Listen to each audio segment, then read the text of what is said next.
Hello and welcome to the show. My name is Sam and this is The Lonely Chapter, a show where we speak to interesting people, hearing their stories, discovering what motivates them, whilst also learning from their highs and their lows.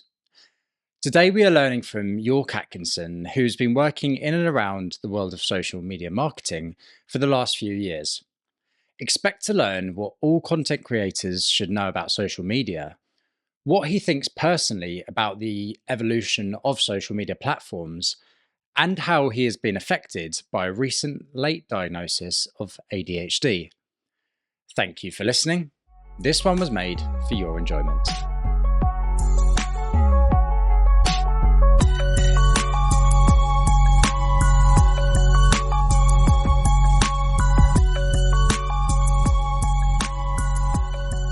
York, we've known each other for quite a few years, since we were babies, in fact. So creativity is something that I've seen throughout that time with you, whether it was starting to write some songs for fun together when we were kids, or when you started to post videos on social media.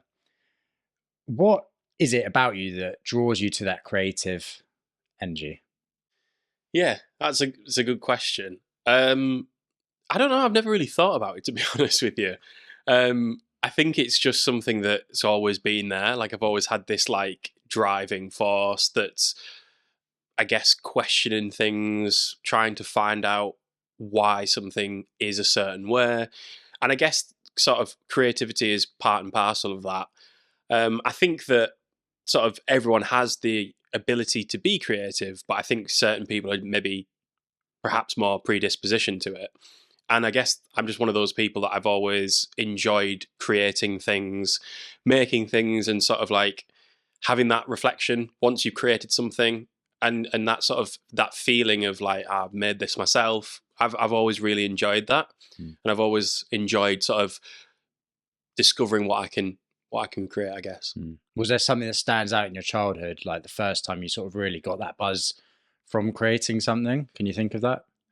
That is a good question. I guess I was quite lucky. Like my family's always been quite a close knit family, and my granddad was like a big role model in my childhood, and he would always sort of keep me busy. I guess we were, I guess, the last generation before phones took over childhoods. Yeah. So there was a lot of my youth, I guess. Over at my grandparents' house, and he would always have me tinkering with something in the garage.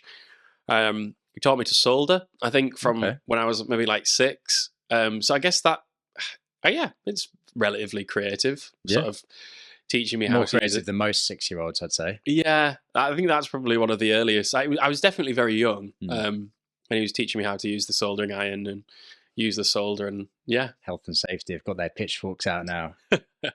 Yeah, there was definitely not a mask worn or goggles, but it was safe enough, I think. And then as the years went on, obviously a few years back, you started to get more into social media creation, so content creation. So you started a channel where you did cooking videos with an undertone of humor in it. Yeah. So what led you to start that? To be honest, it was like lockdown, and I was kind of bored, and I guess I've always enjoyed cooking. I've always, yeah, from a young age, sort of cooked with my mum. She taught me how to cook, and I've always thoroughly enjoyed it. I guess it's coming back to that creating things, making things.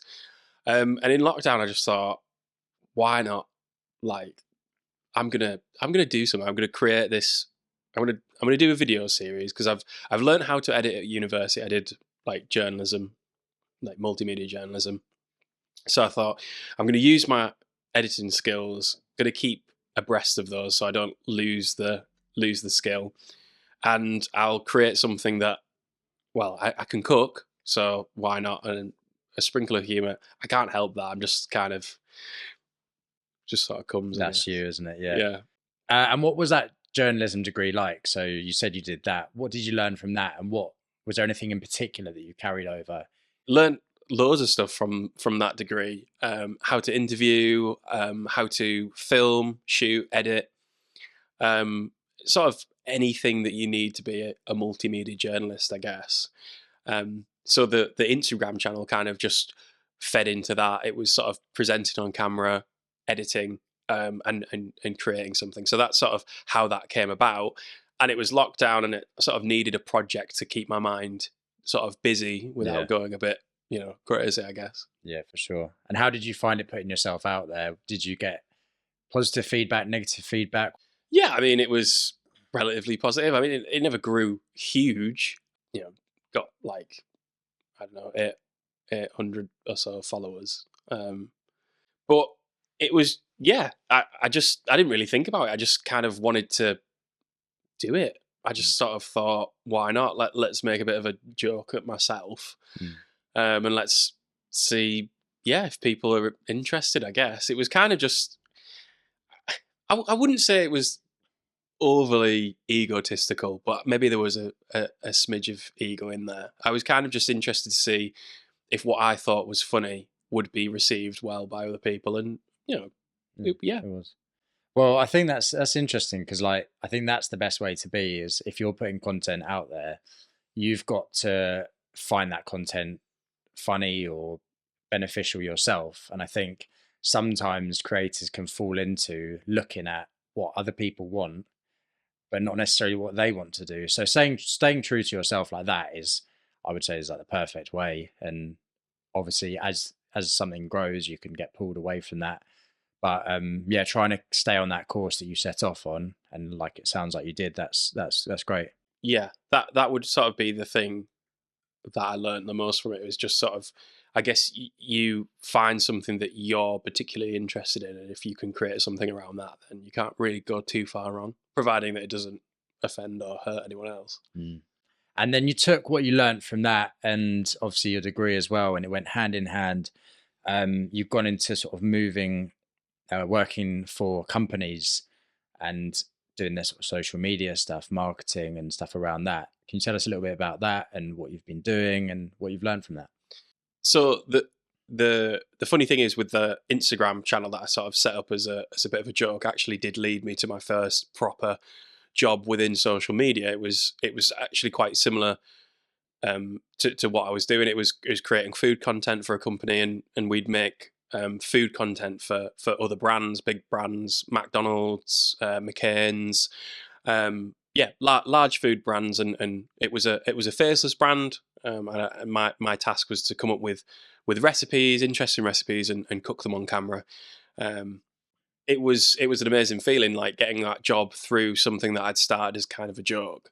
And so, yeah, my hobby soon became my jobby, I guess, if you want to put it that way. Very nicely put. And it was great. It really was. It felt like I wasn't going to work every day, and I loved it. But I think I didn't quite grasp it at first, that this was like marketing. I kind of like was a little bit sort of out of my depth at first. It's very fast paced when you're sort of working for clients. And that was the role. It was like food content creation for paying clients. So we would do, maybe a client would come with a product, and we'd have to create a recipe that used that product. Right. So that was kind of the job, and it was amazing, but it was obviously a lot of pressure, because with clients, they always have a deadline, and when you're creative, it takes a long time. So it was juggling that sort of that. It was stressful, basically. It was very stressful. It was enjoyable, but it was very stressful, juggling creativity and also tight deadlines. But it was interesting. Yeah, I suppose making that jump from hobby to jobby, as you said, which I really like, is that difference. You're doing the same thing, but you've got the added pressures that maybe you don't think about at the start. So you've got those deadlines, you've got these people on your shoulder, because it's money to them at the end of the day, and you can understand that. But I bet that was quite an adaptation for you, trying to get that in your mind. You're doing the same thing, but much bigger consequences now. Yeah, I think if you talk to most creative people, not saying that I am a spokesperson for all creative people, but I think as soon as you get that sort of pressure put onto you, you've got this deadline, you've got this parameter to work with, it really does affect your creativity, and it can sort of stunt you a bit. And I think that was the biggest sort of adaptation that I had to make. It was that taking that pressure and finding a way to still feel creative, because I think most people's creative thoughts come when they're doing something completely mundane, like having a shower, anything that's not really putting a lot of pressure on their mind. So as soon as you've got that added pressure, it can be quite difficult to come up with creative ideas. So I think that was the biggest sort of hurdle that I sort of faced. Yeah, I've heard a lot of people talk about that. And like when you're out on a run, when you're in the shower, when you're doing something that takes your mind away from every other thought, suddenly these creative things start popping up. And I've heard about people who have like waterproof notepads and stuff in the shower that they like jot stuff down on when it comes into their mind, just because it's where they get their creative thoughts. Yeah. What have you learned about content creation in that time then? So you've been doing a bit of social media stuff. Is there any things that come to mind? So if anyone was listening and wants to start posting some form of content, what sort of things should they be thinking about? That's a good question. There's obviously a lot of advice out there, but I think the best way to start is, do something that you're passionate about, that you actually care about, because content creation is a long road. It's not something that you can dip in, but if you're really serious about it, you've got to be able to commit yourself to that. So it has to be something that you're interested in, that you can commit time to, and that you're not going to get bored with, that you're happy, that you're passionate enough about it so that you can sit for maybe like a couple of months and, batch create some videos, or, make a podcast series. It has to be something that you feel passionate about. So that, I think that would be like a key tip, is that if you are wanting to get into content creation, make it about something that you care about, make it about something that you're knowledgeable about, and don't worry too much about will other people care about this, because you'll find that there's a niche out there for anything. Really, you've got people online that have DIY, this is how you strip a plug, and people watch it and you get like hundreds of thousands of views. So find something that you're interested in. Definitely do that. Something that you can commit yourself to, but also have a look around the space that you're perhaps interested in, and see what other people are doing.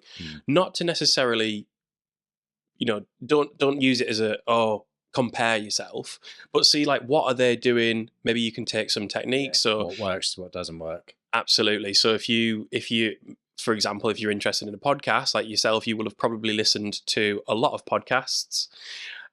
What is it that they're doing that is working for them? So a lot of people look at Mr. Beast, for example. That's just out there. Like, how does he get such huge views, such huge followings? And people can break it down. I'm not saying that you have to get really granular, but it's usually a good place to start. Look at who you're interested in, who's in a similar space, watch their content, listen to what they've got to say. How are they filming it? How are they cutting things up? What sort of editing style are they using? What sort of captions are they using? And basically just do your homework. I mean, you wouldn't write a report without reading a few books first. It's the same sort of, any sort of project, you need to sort of get a decent sort of base understanding of what you sort of want to go into, I guess. Yeah. I've heard a lot of people break down Mr. Beast videos. Actually, it's funny you mentioned that. Like, I've watched some of his videos and been caught up in them myself. But when you see people like break them down, and it's stuff like the thumbnail that he uses, and it's like this shocked expression with big capitals, I blew up a Lamborghini or something. And then it opens, and the first thing is him screaming basically at you, I blew up a Lamborghini and this is what happened. And then it's cuts. And then you're like, well, I need to wait to the end now and see what happened. Like, and it's that little hook. And I'm sure we'll get into that in the content media side, that hook is so important. The other thing you mentioned in there is about having the passion. So being passionate about what you're doing, again, it sort of links back to what we spoke about before. But yeah, if you're not passionate about what you're doing, then that's going to burn out pretty quick. Absolutely. You've got to have an underlying passion or a curiosity. Like with this podcast, that's how I think. I'm not too worried about the numbers or anything. I'm just enjoying having these conversations with people, enjoying sitting down with interesting people and just learning. And yeah, whatever your journey is, I think that's an important thing to remember as well, is to not get too lost in the numbers or anything like that. That's exactly what I was going to sort of say as a third point. I think it's good to have a structure, and I think it's important to maybe have some goals that you want to achieve, just to keep you on the right path, to give you a little bit of something to aim for, because that's the thing with content creation. It really can take over your life, and it can be quite easy to get maybe stuck in the mud. You're constantly thinking of ideas. You're not too sure where this is going. And you've got to think of the long game. And sometimes, if you're not maybe getting the views that you want or the engagement that you want straight away, you can start to sort of lose faith. So that was the third point, is that it's good to have a structure, but allow yourself to just sort of, I guess, experience the process. Yeah. And that's why it comes back to the first point of, if you're doing something that you enjoy, set yourself a bit of a structure, but don't get too bogged down in the statistics, the analytics, like you were saying. Just allow yourself to be creative, because I think the best content comes with just starting. Just start, and then as you sort of, the more you do it, you'll become reflective and be like, okay, I tried this, that didn't quite work, I'm going to change it a little bit. It's never going to be perfect straight away. You've just got to sort of experiment and not be too sort of hard on yourself, I guess, is the third bit of advice I would give to people.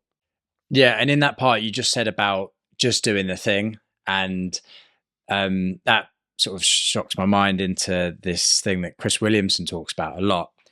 And there's this list of things, and it's all about things that aren't doing the thing. So preparing to do the thing isn't doing the thing. Scheduling time to do the thing isn't doing the thing. Making a to-do list for the thing isn't doing the thing. Telling people you're going to do the thing isn't doing the thing. Messaging friends who may or may not be doing the thing isn't doing the thing. Writing a banger tweet about how you're going to do the thing isn't doing the thing. Hating on yourself for not doing the thing isn't doing the thing. Hating on other people who have done the thing isn't doing the thing. Hating on the obstacles in the way of doing the thing isn't the thing. Fantasizing about all the adoration you'll receive once you do the thing isn't doing the thing. Reading about how to do the thing isn't doing the thing. Reading about how other people did the thing isn't doing the thing. Reading this essay isn't doing the thing. The only thing that is doing the thing is doing the thing. And yeah, it's a long-winded way of saying it, but what you said there about just doing the thing, and I think the thing that holds people back most is that first step. I think once you've done it, that's the biggest barrier to overcome. And once you've posted that first video or that first podcast episode or anything, suddenly it's actually happening and you're doing it, and it can only roll from there. And then, like you said, you just got to experience the journey. You can't structure it too much. But yeah, I really like the three things you said. So yeah, being passionate about it, doing your research of the area, and yeah, not structuring it too heavily and just enjoying the experience. Yeah, three really nice tips. Yeah. So on to how you find social media personally. So we've spoken a bit about how you've used it for work and how you found that change going from leisure use into work use. How do you find yourself on social media now? Having worked in it, has that changed your perspective about it at all? Yeah, it's weird. I think if you speak to anybody in like advertising or marketing, they will say that in their spare time, they will notice adverts. So they'll be walking down the street, walking a dog, walking with friends, and they'll see a billboard and they'll take note of it, and they'll think, like, they'll start analysing it. And it's similar with sort of social media marketing, content creation. You scroll, but you have, like, I guess a predisposition, a sort of bias. You like, I will now interact with things on social media, and I'll straight away see that, like, they've done this because X, Y, and Z. And my favourite is food videos. So there's quite a lot of food content creators out there that make ridiculous recipes, but they'll do it in quite a subtle way. So you'll be watching it and it might be an American person and they're doing something unusual. Like, they might be, I saw one the other day and it was a bunt case, that you would normally make a cake in, and they were loading steak into it, chicken and pork, and they were like sort of compressing it down. And people are commenting on it like, why are you making this? Mm. Getting really angry. Yeah. And the whole thing is they're doing it because you're going to interact with it. You're going to leave that comment. They have read you like a book. They are doing this to trigger you. And I don't mind it because it's not really hurting anyone. Yeah, you could argue it's a bit of a waste of food, but you start to see the, I guess, the deeper meaning to a lot of content that people create, and then you start to see, well, why is that content doing particularly well? So for example, you say about Mr. Beast doing that little clip right at the start of his video, maybe in the first 3 seconds they've got something dramatic going on. That's a way to draw the viewer in. And likewise, doing something on purpose, someone might say a word deliberately weirdly, so people comment going, that's not how you say X, Y, and Z, and it's all to get comments, all to get engagement. So yeah, I guess I sort of like have a bit of an agenda now, subliminally, when I go onto social media and I sort of pick up on things. So yeah, I mean, does it mean that I spend more time on social media? Probably, but I kind of like, at least in part, sort of find myself analysing it, so it Mm. doesn't feel like a complete waste of time. Yeah, it's from a more analytical point of view. That's interesting. And yeah, now that you say that, like, I suppose quite a lot of content is outrage. Like, outrage gets clicks. Like, people love being outraged at stuff, and Yeah. it can be extreme or it can be minor. But like you said, like, getting angry about wasting all that food is Yeah. arguably minor in the grand scheme of things. But there's a lot of other things that people will use as well for that same reaction, because people like things, but you arguably get more engagement out of Mm. annoying people. Well, I think if you look at social media, everything now, well, you can make the argument that most things are marketing. Social media is a form of marketing, regardless of whether you are a marketing professional. A content creator arguably is a form of marketing professional, because a lot of people who do content creation are either doing paid sponsorships or they're selling their own merch within the sort of audience that they've garnered. Mm. So if you look at social media, the whole point of social media is to market to people's attention spans. And when you're saying about outrage, the reason why people might be successful on social media, the ones that are super successful, is because they create content that plays to people's emotions, and that is the way to be most successful on platforms like TikTok. They've actually done studies. They send out marketing materials of like how to, as content creators, how to make the best content. And one of the studies is that you need to make people feel emotion. So you either make them laugh, you either make them sad. If you can invoke emotion from people, that's how you capture their attention. So a lot of people, it's quite easy to outrage someone because it doesn't take a lot of thought. You can just simply create a hideous food creation, or you could say a word that everyone knows how to pronounce deliberately wrong, so then people get in your comments. So yeah, outrage is one that, but yeah, invoking emotion within people is the best way to sort of get engagement on social media, especially in the short form that we've sort of moved into now. Mm.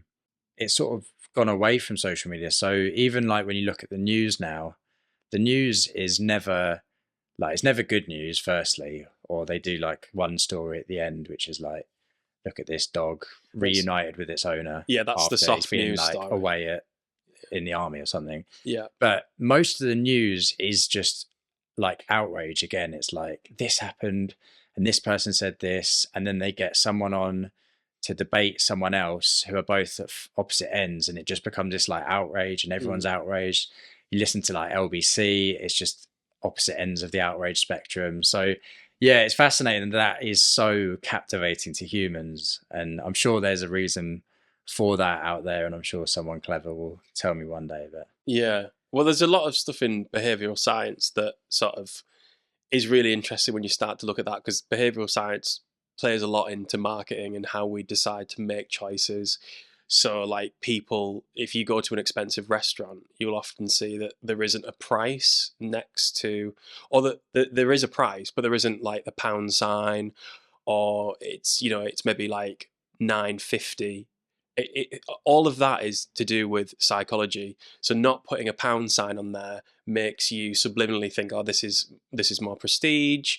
Having it £1.50 makes you think, oh, I'm going to buy more of it because it seems cheaper. It's not close to the next pound, sort of in the middle. So you think to yourself, oh, I'll round it up. So there's all this sort of behavioural psychology, and it's the same with sort of outrage and with the news. You know, there's that famous line that if it bleeds, it leads.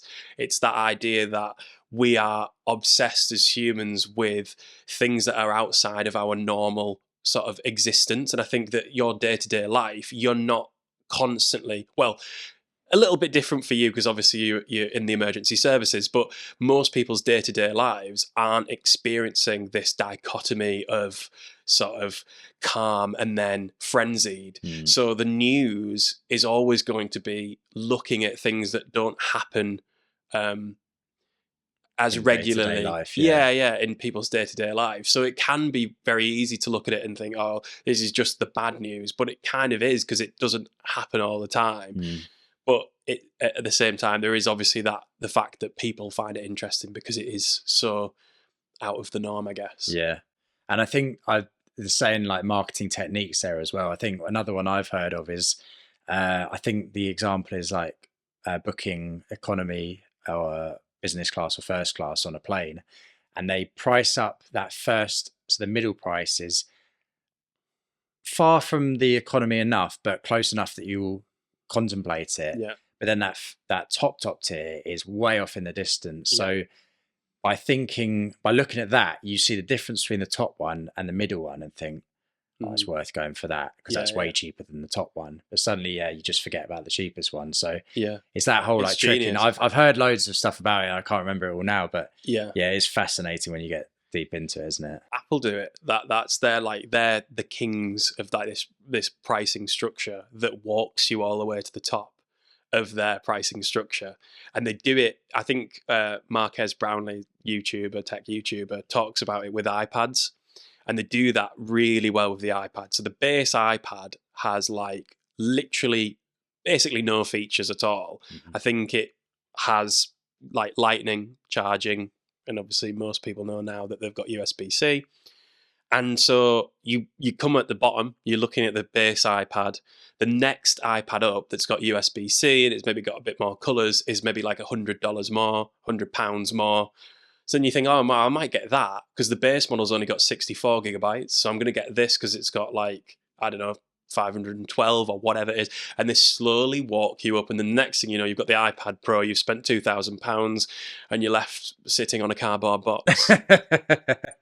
It's fascinating. Like you saying that again, it's made me think of like when I got my Mac and like I did exactly the same thing. Like it walks you up, like you said, like you're starting off looking at the base level, £1,000 or whatever, and then suddenly it's £100 more. We're going to double your RAM. Oh yeah, I'll do that. Of course, I need that extra RAM. Yeah, and then it's like, well, for another 100 or another 50 quid, you can get a bit more memory as well. It's like, okay, now we're getting somewhere, and then you start to add different bits, and suddenly, before you know it, like you said, you're spending way more than you started off with. But it's fascinating. It is, because at that point, this is what I do to myself, you've already convinced yourself that yes, I'm here now. I'm just gonna buy it. I need it. I need it. Yeah, it's very clever. Yeah, why would I not? Because it's only £100 more, and this bit's only £100 more to get that. But in total, obviously, that's going to be like 500 quid altogether if you start adding all that stuff. But yeah, that's really, really interesting. And what about the evolution of social media? So going back to that side of things. So obviously, we've been around pretty much for the whole lifetime of social media, like thinking back to when it was just on your computer and it was Facebook or MySpace or Bebo. Yeah, you could call Habbo Hotel as well. Those sort of things like seem so far away, but how far it's come is phenomenal. And it's gone from that longer form content. So YouTube, when that became a thing, you had videos. It was probably a lot longer. Whereas now you think of TikTok and it's seconds, the videos. So talk us through that. Like what do you see? How do you see that journey, and where do you see it going in the future potentially? Yeah, it's definitely pretty crazy. I guess like you say, we're sort of that generation that's seen that sort of progression to this second by second selling of people's attention. And it really was. It was, YouTube videos. It was always like, it needs to be over 5 minutes. It needs to be like, more content is better content. The longer you can make it, the better. And now we're literally like, if you can't hook someone in the first 3 seconds of a video, they've gone. They've already scrolled past you. And we've got this like instantaneous entertainment 24/7 at our fingertips. And yeah, it's really interesting how we're sort of in that space now where you are literally trying as someone doing it for work. You're thinking like, I've got a lot to say. How can I say something with substance, but really simply and really quickly? And it's quite a difficult thing to do, but it's also quite fun and it's quite exciting. Like, how can I make a piece of content? So, for example, I do this thing through work, which is called Did You Know? And I look at impressive or interesting, unique marketing campaigns that various companies have done throughout the years, and sort of like break it down and how does it work and what can the audience take away from this marketing campaign. And I put that on TikTok, and it's really, TikTok is like, 30 seconds is ideal. I've tried to get them to around a minute, and I've done that, and it works quite well. But that this is what I would perceive quite interesting content.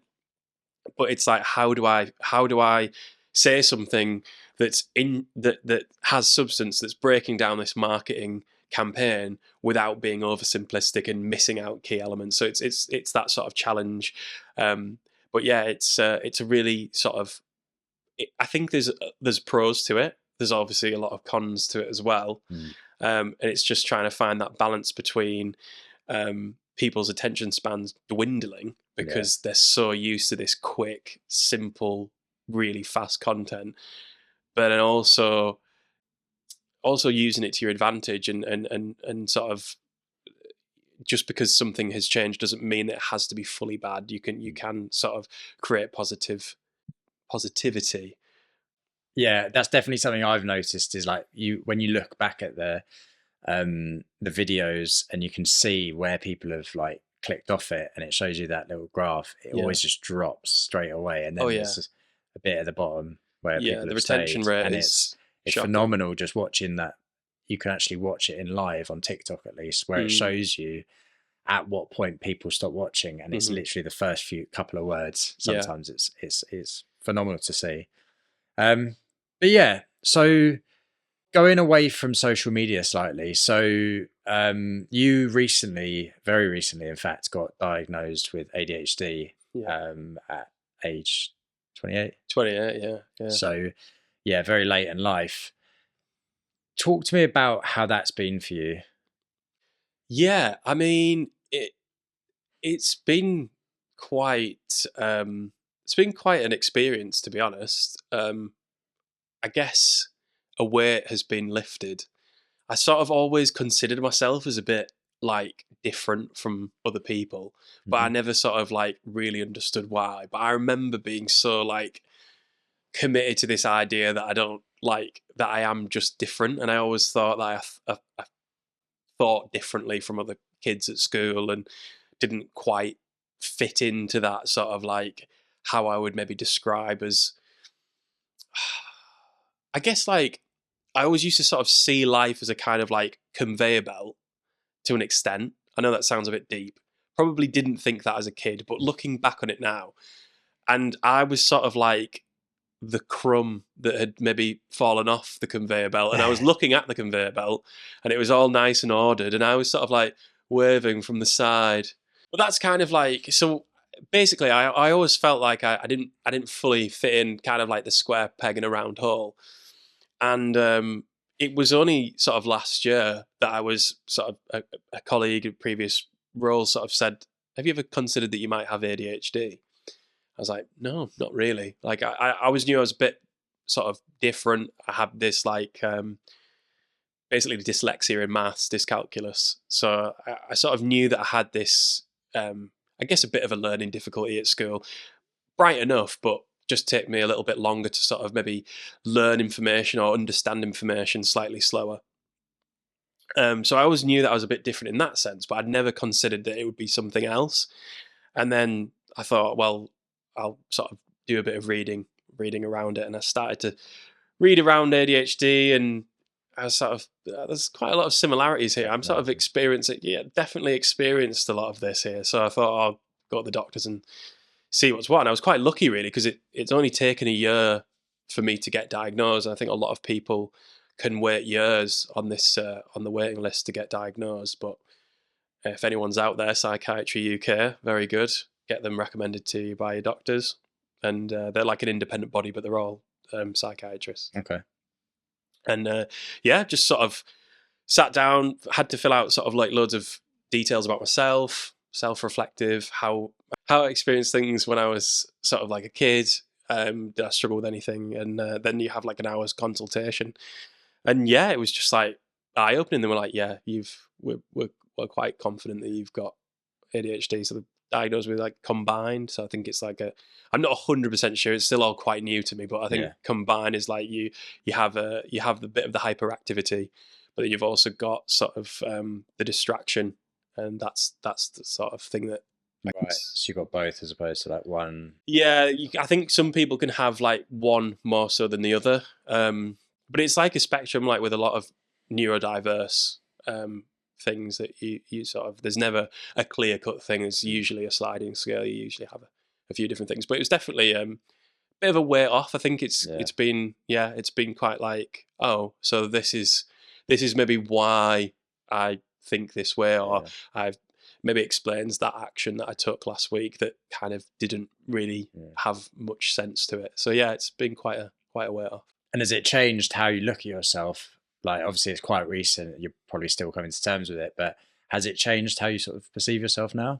Yeah, definitely. There's a lot of things that you sort of like reflect on that have happened in your life, and you maybe think, oh, that could have been the sort of the ADHD. Like there's been times where I've made quite rash decisions, but I felt so strongly, so compelled that I needed to make that decision right then and there, and it was only on reflecting that it would be seen as quite a rash decision, perhaps. But at that time, I felt it so intensely that I needed to do this thing, and it's only looking back now that it probably makes sense that it was likely ADHD that was sort of driving that sort of, I guess, quite what's the word? Quite impulsive decision making. Yeah. I suppose 28 years of looking back over, I'm sure there's loads of things you can sort of pull out and go, yeah, that probably explains quite a lot of stuff. It must have been quite difficult for you. Like, I've spoken to people before. So as one of my episodes, I spoke to Tom in episode 9 about his dyslexia, and he suffered quite a lot with that as a kid. And he found out a lot later in life, and he looked back and sort of realized where he was struggling, where maybe he could have had that help. Obviously it's not quite the same, but again, if people had known that that's something that you had ADHD, they could have put the support in place for you. So maybe through studies or anything like that as well. Yeah, I think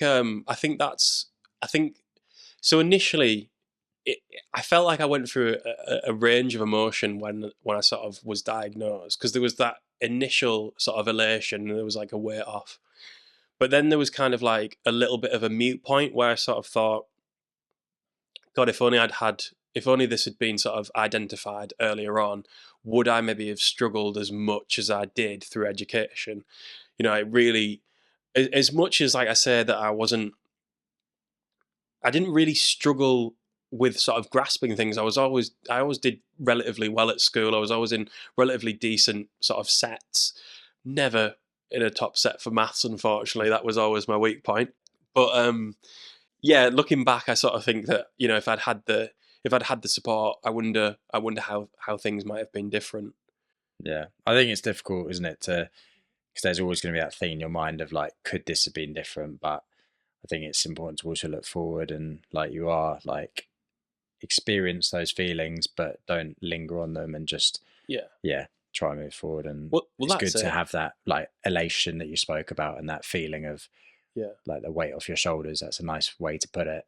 Yeah, I think because there was always that frustration that I think that's the feeling that a lot of people with ADHD have is this frustration that they don't quite know how to express what they're feeling because it's so confusing at times. It can be quite conflicting, and I think that the thing that was difficult for me was that I understood a lot of concepts with what I was learning at school. I didn't struggle with understanding the curriculum or the lesson that was being taught, but I couldn't always express it. It would maybe take me a little bit longer to fully understand. So we'd be reading a passage, and I'd have to reread the passage because I got distracted by a lawnmower outside, or Yeah. something in the corner of my eye would capture me, and then I'd have to go back, and then I'd be reading it, and I'd start thinking about me reading the book, and I'd be like, oh, this is interesting. I'm reading this really quickly. Normally, I'd have to reread, and that thought would then mean that I'd have to go back and reread. So Yeah. little things like that you sort of come Yeah. back to. Yeah. So difficult to comprehend what people are going through, especially with neurodivergency. And yeah, there's so many more things coming up now, like on social media, that sort of explain that. And I've spoken again about my partner who she suffers with dyslexia, and seeing some of the videos on that and how the letters like spin off the screen and jump about, and she's like 100% that's what I see. Yeah. And it's like, in my mind, it just blows my mind to see that. And it's like I get it now. I can see it. It's so difficult to understand when you can't visualize things, but a lot's being done now. And on that point as well, we've seen a massive spike recently in like ADHD, other neurodivergences. So a lot of like autism and stuff as well. People are self-diagnosing themselves using social media. So what do you think about that? What do I think about people self-diagnosing? I think you've got to be careful with anything that you interact with on social media, as we've sort of discussed earlier, that people can have agendas, and when you're sort of out in the content creation space, you're on social media, you have to remember that people are creating this content because they're hoping that someone's going to watch it, someone's going to engage with it. And the thing is with like neurodiverse conditions, experiences that people have, a lot of them can be very relatable.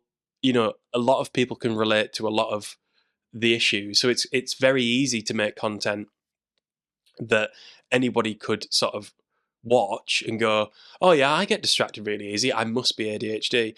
So I think basically you've just got to be very careful with what you're engaging with. Yeah. I think self-diagnosis, it's a double-edged sword. I think it's good to have that conversation, and I think it's good that we're sort of in a space now where we can talk more about neurodiversity, mental health. I mean, again, talking of sort of our generation, we've sort of seen both sides, how social media has become sort of quicker and fast-paced. We've also seen that transition from sort of where mental health and neurodiverse sort of issues weren't really discussed to sort of, we're now in 2024 where it's a lot more acceptable to talk about things. So I think it's good to have that. I guess we've got more of an open discussion, but you have to be careful about sort of applying everything that you interact with on social media to yourself. Yeah, I think that's really important. I think where you get, if you see a video and it's sort of saying these are symptoms and signs that you may be, okay, investigate them, maybe then use that as a potentially going to see like a professional. Yeah. But I think a lot of people see these things, and some of them I've seen are like, they're so vague. It's like, oh, number one, if you wake up early in the morning and you're fatigued, it's like, well, that's like probably like most people. Most people, yeah. And it's like, if you can't do more than one thing at once, again, like people get distracted with everything nowadays. So sometimes it's so vague, and it's like, okay, that could be a lot of people. So it's looking at what you actually, the content you're consuming, but using it as a tool to like investigate and learn, and then look deeper into, rather than taking it as a like black and white, yes, I Yeah, have it. No, I don't have it. always be careful of taking something for face value. I think is probably the lesson. Hmm. Um, yeah. In your case, so ADHD can like manifest itself in slightly different ways between people. Mm. How do you find that it manifests itself in you? And are there any like coping strategies that you've learned? Obviously, again, it's been quite recent, but Mm. anything that you've been doing that helps it?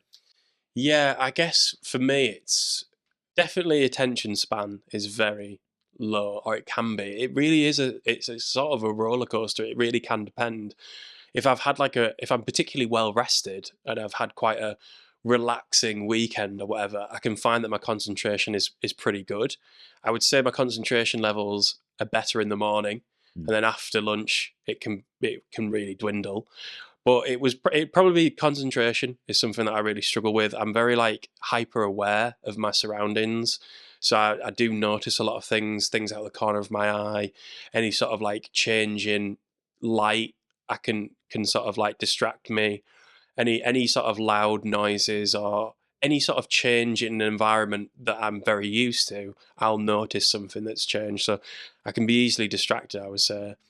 But also like I seem to pick up on like people's moods. So I'm quite like, yeah, I'm quite like I notice things about other people. I've had the haircut or they maybe started wearing glasses or something. I probably notice it. So just like in my immediate surroundings, I'm quite like hyper aware of things, Yeah. easily distracted, and I fidget quite a lot. I notice that like I struggle to get comfortable. I do a lot of this, Yeah. sort of like twiddling. Yeah. Um, I think emotional regulation can be quite difficult for me. Um, so I sort of seem to be like, I can be quite up and down. Yeah. And there isn't really like, there's no sort of graduation. It can literally just be 0 to 100, Just goes, yeah. flip the switch, then I come back down and be really normal. But then someone else is like, are you all right? Yeah, yeah, I'm fine. Just gone, got it out of my system. I'm fine now. Yeah. Um, in terms of coping, I think a lot of it has come around education because that's where I've struggled the most. So I've found that I can't really take verbal instruction very well at all. I will forget. Literally, you could tell me, right, York, I need you to go over to there. You need to pick this up. You need to go and do this, this, and this, and this. I'll then try and play that back in my mind. Right, what did Sam say? What did he say? And I will maybe remember that you asked me to pick up something, and then it'll be gone, and I'll start freaking out like I've forgotten. Yeah.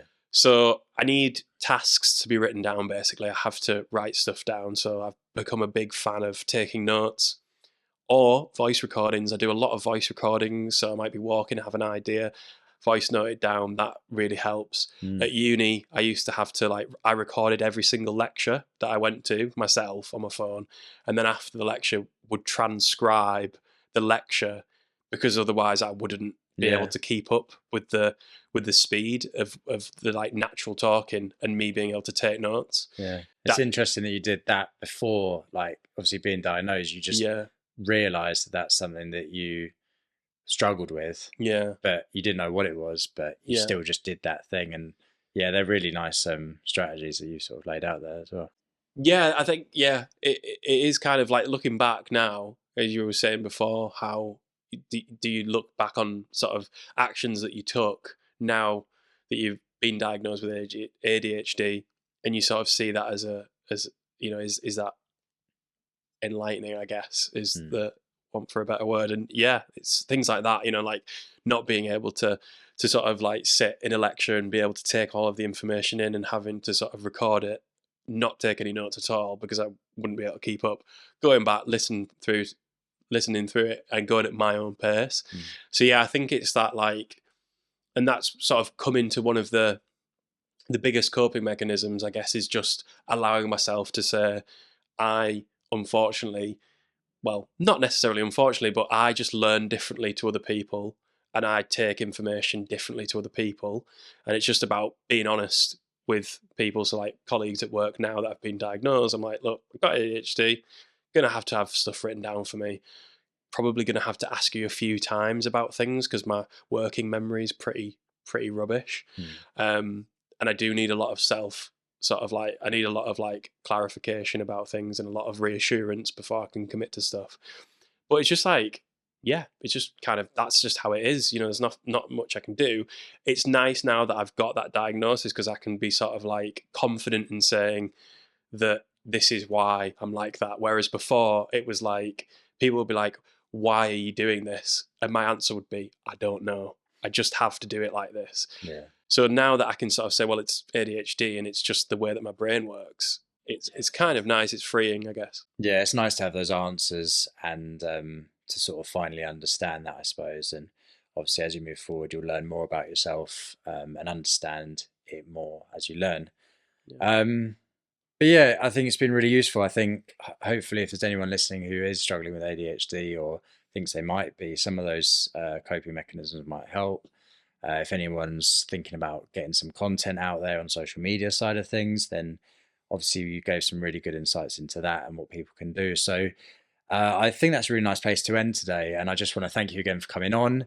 And thank you for speaking so openly as well, especially Yeah. about the ADHD, but everything that you've spoken about has been really useful. So thank you. Thank you. And for anyone listening who enjoyed the episodes, please do share this episode with someone who you think may enjoy it or find value from it. I think there was a lot of value to be had. So yeah, send it to a friend. If you haven't already, rate the show. Follow the podcast on the platform that you're listening on. And also you can follow us on social media. So on TikTok, we are Lonely Chapter Podcast. And also we are that on Instagram at Lonely Chapter Podcast. And lastly from me, thank you for listening.